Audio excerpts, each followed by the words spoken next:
Hi friends, మీకు ఈరోజు ఈ వీడియోలో మసాలా పల్లీలు ఎలా చేసుకోవాలో చూపించబోతున్నానండి. చాలా టేస్టీగా క్రిస్పీగా ఉంటాయండి. మీరు కూడా తప్పకుండా ట్రై చేయండి ఒకసారి.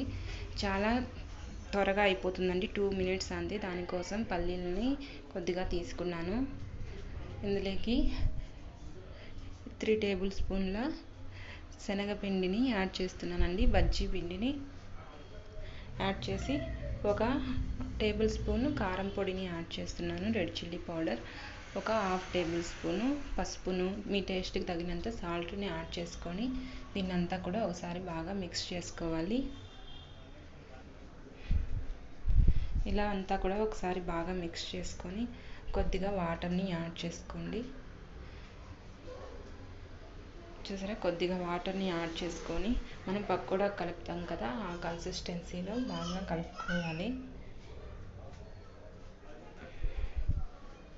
చూసారా, ఈ విధంగా బాగా కలుపుకొని ఒక 5 మినిట్స్ వరకు పక్కన పెట్టుకోండి.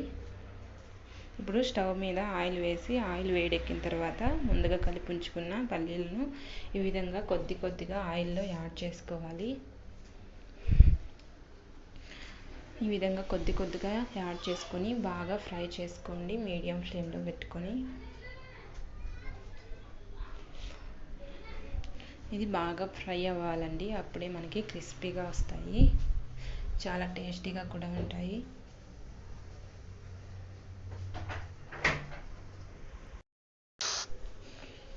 ఈ విధంగా బాగా ఫ్రై చేసుకోవాలి.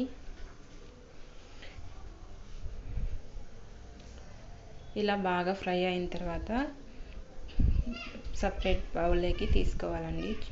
చూసారా, బాగా ఫ్రై అయ్యాయి. ఇదంతా కూడా మీడియం ఫ్లేమ్లోనే పెట్టి చేసుకోవాలి. ఇదంతా కూడా మనం ఇప్పుడు సపరేట్ బౌల్లోకి తీసుకున్నాం. చూసారా, ఈ విధంగా సపరేట్ బౌల్లోకి తీసుకున్నాను. మిగిలిన పిండిని కూడా అదే విధంగా ఆయిల్లో వేసుకొని మొత్తాన్ని కూడా బాగా ఫ్రై చేసుకోవాలి. వీడియోలో చూపిస్తున్నాం కదా, ఈ విధంగా ఆయిల్లో వేసుకోండి. వేసుకొని బాగా ఫ్రై చేసుకొని దీన్ని కూడా సపరేట్ బౌల్లోకి తీసుకుందాం. చూసారా, ఎంతో చక్కగా పల్లీలు అనేవి రెడీ అయిపోయినాయి. మీరు కూడా తప్పకుండా ట్రై చేయండి.